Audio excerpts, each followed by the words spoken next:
নমস্কার। আমন ধানে এখন কিন্তু মাজরা পোকা লাগার সময়।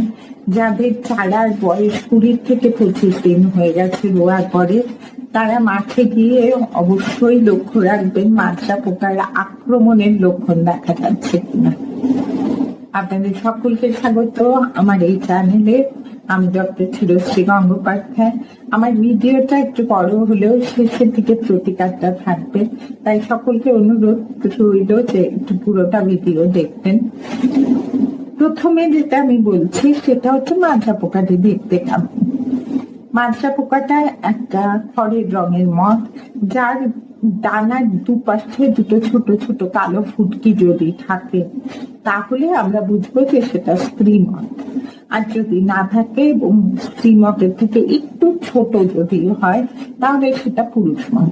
স্ত্রী মথ গুলো কি করে, ওরা ডাইরেক্ট কোনো ক্ষতি করে না। ওরা কি করে, গাছের পাতার ওপরের দিকে গিয়ে থোকা করে ডিম পারে। সেই থোকাটা অনেকটা কমলা রঙের হয়, ছোট ছোট শুয়ো থাকে তার মধ্যে। সেখান থেকে লার্ভা বা ল্যাদা বেরিয়ে লালার মাধ্যমে নিচে এসে জলের লেভেলের কাছে গাছের কাণ্ডের মধ্যে ফুটো করে ঢুকে গিয়ে কাণ্ডের ভেতরের অংশটা খেয়ে নেয়।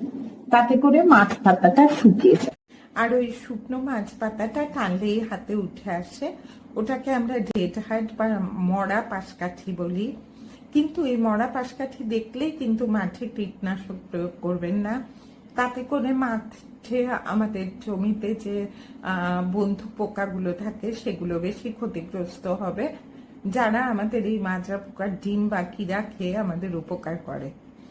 তো তাহলে আপনারা কি করবেন, সব থেকে আগে যেটা করবেন, মাঠে যাবেন নিয়মিত, গিয়ে খুব ভালো করে পর্যবেক্ষণ করবেন। দেখবেন 20টা গুছি ধরুন দেখলেন, এর মধ্যে যদি দেখেন যে দুটোর মধ্যে এই মরা পাশকাঠি হয়েছে, তাহলে আপনারা যেতে পারেন একটা ভালো দানাদার কীটনাশক প্রয়োগ করতে পারেন। বা 1 স্কয়ার মিটারের মধ্যে যদি একটি ডিমের গাদা দেখেন, 1 স্কয়ার মিটারের মধ্যে 33টা গুছি থাকে, তার মধ্যে যদি একটি ডিমের গাদা দেখেন তাহলে আপনারা দানাদার কীটনাশক ব্যবহার করতে পারেন, না হলে নয়। এবার দানাদার কীটনাশক আমি কয়েকটি ভালো যেগুলো কাজ করে তার নাম আপনাদের বলছি। আপনারা ব্যবহার করতে পারেন কার্টাপ হাইড্রোক্লোরাইড 4G। এটা 7.5 কেজি একর প্রতি ব্যবহার করতে পারেন। ব্যবহার করতে পারেন কার্টাপ হাইড্রোক্লোরাইডের সঙ্গে ইমামেকটিন বেনজয়েটের মিশ্রণে একটি কীটনাশক, বারোস নামে পাবেন ওটা ব্যবহার করতে পারেন 3 কেজি একর প্রতি।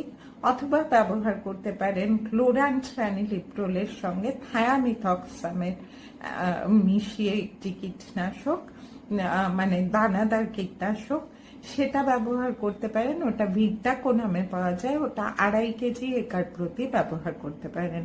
মাথায় রাখবেন, দানাদার কীটনাশক প্রয়োগ করলে কিন্তু জমিতে একটু ছিটছিটে জল যেন থাকে সেটা নজর করতে হবে। আপনাদের যদি আমার ভিডিও ভালো লাগে তাহলে একটু সবার সঙ্গে শেয়ার করবেন, যদি আপনাদের কাজে আসে সবাইকে একটু বলবেন। সবাই ভালো থাকবেন। নমস্কার।